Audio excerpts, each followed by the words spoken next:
Hi everyone, welcome to digital GK classes. तो देखिए, आप में से बहुत से लोग पूछ रहे हैं कि आप कैसे स्मार्टली तरीके से जो है पढ़ाई करें और नंबर जो है वो अच्छा आए। दूसरी तरफ कि आपने बहुत अच्छे से पढ़ाई की है तो क्या आपके 140 प्लस नंबर आ सकते हैं। सारी चीज़ें मैं आपको बताऊंगी।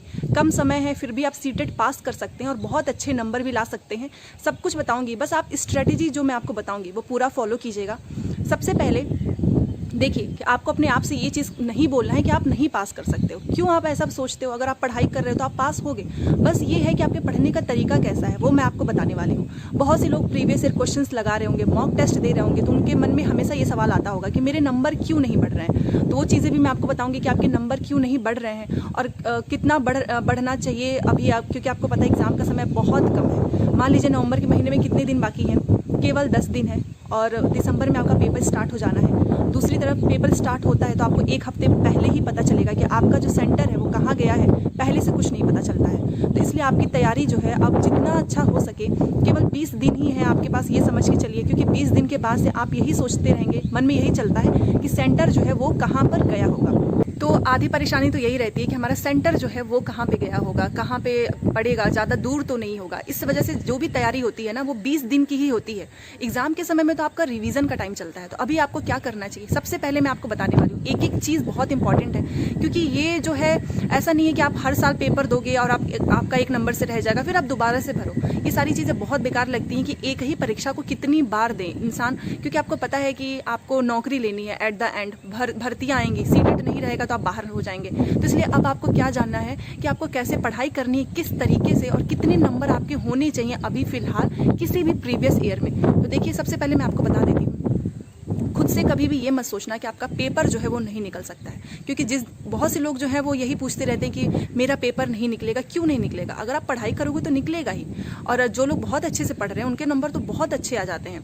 बट फिर भी इसमें बीच के कुछ बच्चे होते हैं जो पढ़ते तो हैं बट उन्हें ये लगता है कि अभी भी उनका कुछ तैयार नहीं है। तो मैं आपको बता रही हूँ, सबसे पहले अपने आप से बोलना है कि आपका पेपर जो है वो निकलेगा। समय कम है, 20 दिन में भी बच्चे जो है पास कर लेते हैं, 10 दिन में भी कर लेते हैं। बस क्या करना है वो चीज़ सुनिए। पहले एक काम कीजिएगा कि आपका पेपर 1 है, पेपर 2 है, 2 पेपर है। तो अभी से ये अपने दिमाग में लेके चले कि आपको एक दिन 2 पेपर देना है। जिसने 2 पेपर भरा होगा, क्योंकि जिस दिन पेपर होता है उस दिन 2 पेपर होता है, उस दिन ऑलरेडी बहुत स्ट्रेस रहता है। एक तो पेपर 1 का मॉर्निंग से लेकर इवनिंग तक का आपका जो पेपर चलता है। फिर अगर आप मान लीजिए जिसका पेपर 1 खराब हो जाता है वो उसी टेंशन में रहता है कि मेरा तो पेपर 1 भी गया, पेपर 2 भी चला जाएगा। तो ये मन से हटा दीजिए। पेपर 1 पेपर 2 दोनों की जो प्रैक्टिस है, आप दोनों दिन सोचिए कि आप एक दिन जो है 2 पेपर देने की अभी से कोशिश कीजिए। आपके अंदर ये हैबिट अभी से अगर नहीं आएगी तो एग्जाम के दिन बहुत ज़्यादा स्ट्रेस हो जाता है। तो जो लोग दोनों पेपर भरे हैं वो पेपर 1 पेपर 2 कम से कम एक दिन में तो आप नहीं डेली दे पा रहे हो तो 2-2 दिन का गैप कीजिए, बट एक दिन 2 पेपर दीजिए। उससे क्या होगा कि आपका माइंडसेट जो है ना वो एग्जाम के जैसा बन जाएगा, क्योंकि आपको वहाँ पे भी 2 पेपर देने हैं, यहाँ भी 2 पेपर देने हैं। प्रैक्टिस उसके हिसाब से बहुत अच्छी हो जाएगी। अब बात करते हैं कि जिसने अभी तक बिल्कुल भी तैयारी नहीं की है तो वो स्मार्टली कैसे पढ़ाई करे कि वो सीटेट जो है वो पास हो जाए। देखिए, सीटेट पास करना बहुत आसान होता है। हर साल जो है 10 लाख जो बच्चे फेल हो जाते हैं वो केवल पढ़ते हैं। अब मान लीजिए आप बहुत सी जगह से पढ़ते होंगे, वो अच्छी बात है क्योंकि आपको अपना कॉन्सेप्ट क्लियर करना है। बट आप एक बार खुद से पूछो कि आपने अभी तक जहाँ जहाँ से भी पढ़ा है उसमें से कितनी चीज़ें आपको समझ में आई हैं। ये चीज़ सबसे मोस्ट इंपॉर्टेंट होता है। कई बार हम थ्योरी तो पढ़ लेते हैं 10-4 जगह से, बट अगर उस थ्योरी का क्वेश्चन आ जाता है तो हमसे नहीं हो पाता है।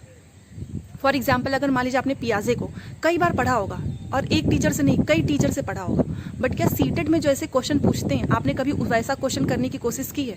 तो यही मेन चीज़ होता है। हम पढ़ते तो बहुत हैं बट कभी हम खुद से ये नहीं सोचते हैं कि मैंने इतनी थ्योरी पढ़ ली है तो लाओ इसमें से देखते हैं कि मुझे कितना आ रहा है।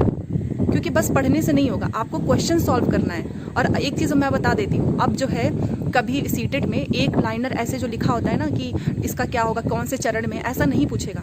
वो उस चीज़ को बहुत बड़े क्वेश्चंस में लैंग्वेज में चेंज करके क्वेश्चन पूछेगा। तभी सीटेट जो है डे बाय डे जो है उसका एग्जाम का जो लैंग्वेज है वो टफ होता जा रहा है। तो आपको सबसे पहले यही सोचना है कि आपने जितनी भी थ्योरी पढ़ी है, चाहे वो CDP हो, चाहे इंग्लिश हो, चाहे EVS हो, चाहे आपका SST हो, मैथ हो, साइंस हो, एक बार देखो कि जो जो इम्पोर्टेंट चैप्टर थे, जो जो इम्पोर्टेंट क्वेश्चन जिसे सीटेट पूछता है, क्या आपका वो कंप्लीट है?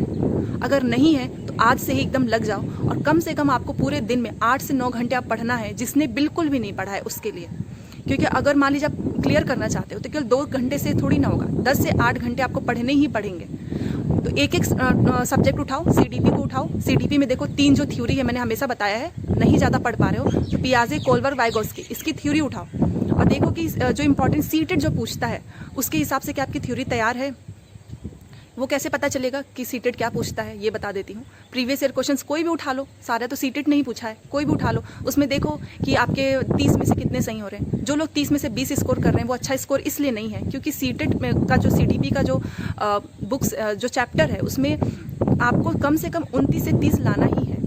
जब मैंने अपना एग्जाम दिया था तो ऑफलाइन में मेरे 30 में से 30 आए थे, 29 आए थे ऑनलाइन में। एक नंबर आप गलत कर सकते हो बट 2 से 4 नहीं, क्योंकि वो आपके नंबर को बहुत कम कर देगा।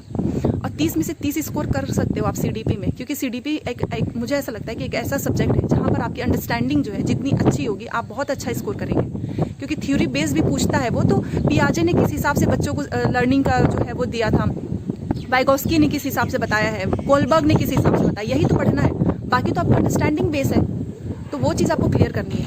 CDP में ये कोशिश करो कि 30 में से 30 आना चाहिए। अगर आपके अभी 25 आ रहे हैं तो काम कीजिए, देखिए कौन सी थ्योरी आपकी गलत हो रही है। ठीक है, हिंदी बार बार लोग बोलते हैं बहुत टफ है, बहुत आसान है। हिंदी में आप भी 30 में से 30 कर सकते हो, 29 भी ला सकते हो। पैसेज हर दिन पढ़िए, हर दिन आपको पैसेज करना ही करना है। रही बात EVS की, EVS जो पिछली बार थोड़ा सा टफ पूछ लिया था वो आप कैसे कर सकते हो, तो देखो NCERT से पूछता है। अगर आपके पास 6 to 8 की बुक्स है बहुत अच्छी बात है, वहाँ से भी पढ़ सकते हैं। जिन लोगों ने स्टार्ट नहीं किया है या फिर आपका नहीं मन होता है बुक से पढ़ने का, बहुत से लोग होते हैं जो बुक से नहीं पढ़ पाते हैं, फिर क्या करें। देखिए चाहे CDP हो, चाहे EVS हो, ठीक है, चाहे पैसेज हो, इसमें क्या होता है कि आप प्रीवियस ईयर खुद से करो। खुद से करने के बाद जिस टीचर से भी आपको समझ में आता है, मैं पढ़ाती हूँ, मैं भी एक्सप्लेनेशन वगैरह कराती हूँ, अगर आपको मेरे से समझ में आता है तो वहाँ एक जगह से करो। 10 जगह से करोगे ना तो 10 लोगों का 10 तरीका होता है समझाने का, आपने ध्यान दिया होगा। कोई एक चीज़ को किसी तरीके से समझाएगा, कोई मान लीजिए एक ही थ्योरी को कोई दूसरे तरीके से समझाएगा। मटीरियल वही होता है बट समझाने का तरीका आपको जहाँ से एकदम अच्छे से समझ में आए वहीं से आपको पढ़ना है, क्योंकि आपका गोल क्या है कि आपको सीटेड पास करना है। ये नहीं कि आप दिन भर यूट्यूब पे सर्च ही करते रह रहे हो। अगर जो लोग अभी भी जो है किसी एक टीचर पे अपना ट्रस्ट नहीं बिल्ड कर पाए हैं तो वो कंफ्यूज हो जाएंगे और एग्जाम में उनके ही क्वेश्चंस गलत होते हैं।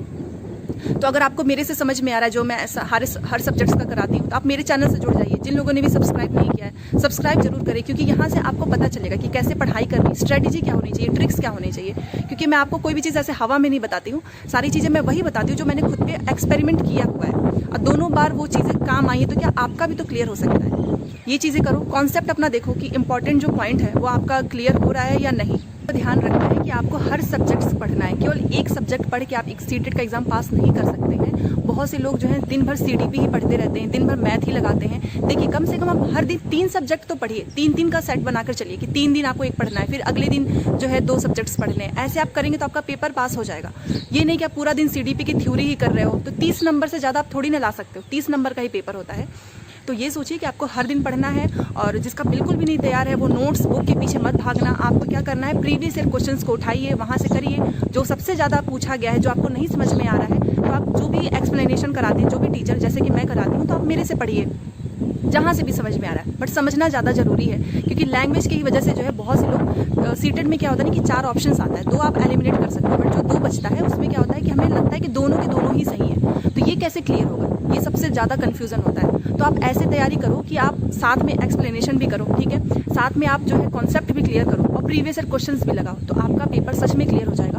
140+ जिनका आता है वो यही करते हैं कि वो कॉन्सेप्ट भी क्लियर करते हैं, हर दिन जो है सारे सब्जेक्ट्स को पढ़ते हैं, प्रीवियस ईयर क्वेश्चंस लगाते हैं, जो कन्फ्यूज़न होता है उसको क्लियर करते हैं। तो सबसे मेन चीज़ यही है कि आप खुद का असेसमेंट कीजिए कि आपने अभी तक जिन लोगों ने बहुत पढ़ाई की है कि वो उसमें से कितनी चीज़ें आपको आ रही हैं, कौन सी चीज़ें नहीं आ रही, उसको तुरंत एक पेज पे लिखो, नोट डाउन करो और उसको देखो। जो भी टीचर आपको समझा रहा है मेरे से भी पूछ सकते हो आप, टेलीग्राम पे जो थ्योरी आपको नहीं समझ में आ रही वो मैं आपको समझा दूंगी। इंस्टा पे भी आप मेरे से पूछ सकते हो। मैंने तो सब कुछ बोला है कि जहाँ से भी पढ़ना है पढ़ो, बट काम का पढ़ो, बेकार का मत पढ़ना, और अच्छे से पढ़ो। हर दिन का अपना शेड्यूल बना लो कि एक दिन आपको जो है CDP हिंदी और इंग्लिश ये खत्म करना है, अगले दिन आपको EVS हो गया, मैथ हो गया, और जिसका साइंस है या फिर जिसका SST है वो करना है। तो ऐसे 2-2 दिन का बना के चलोगे सेट तो बहुत अच्छे नंबर आएंगे, सच बता रही हूँ। आप नहीं बिल्कुल पढ़े हैं फिर भी अगर आज से भी आपने स्टार्ट कर दिया, जैसे मैंने आपको बताया है कि कौन कौन सी चीज़ें आपको समझनी है, थ्योरी में क्या समझना है, तो आपका पेपर सच में क्लियर होगा। तो यही सारी चीज़ें हैं, और अगर आपको वीडियो पसंद आता है तो ही लाइक करना, मन करे तो सब्सक्राइब जरूर करें, क्योंकि यहाँ से आपको बहुत फ़ायदा होने वाला है। अपने एग्जाम से रिलेटेड कोई भी इन्फॉर्मेशन होती है, चाहे कोई स्ट्रेटेजी हो, जो मैंने किया था CDP में, तो मैंने यही चीज़ की थी कि मुझे ऐसा पता चल गया था कि हाँ ये थ्योरी से क्वेश्चन आना ही आना है, तो मैंने उसको इतने अच्छे से क्लियर कर लिया कि इससे एक भी क्वेश्चन गलत ना हो। अगर आप आपने भी ऐसी सारी चीज़ें फॉलो कर ली तो आपका भी 1 नंबर का भी क्वेश्चन गलत नहीं होगा सर। और मैथ को छोड़ना मत, मैंने पहले भी बोला है, मैथ जिसने छोड़ दिया वो 15 नंबर से 20 जो नंबर स्कोर कर सकता है वो एकदम खत्म हो जाएगा। तो मैथ की प्रैक्टिस करना है। पेडागोजी 15 नंबर का आता है, उसको अच्छे से करो। न्यूमेरिकल बहुत बेसिक्स वाले आते हैं, उसको सॉल्व करो सो दैट आपका कोई भी डाउट, कोई भी कन्फ्यूज़न ना रहे। यही सारी चीज़ें हैं जो भी मुझे लगता है मैं आपको वीडियो के माध्यम से बता दूंगी। तो आप बस पढ़ाई करते रहो, आपका पेपर अच्छे नंबर से क्लियर होगा। Thanks for watching.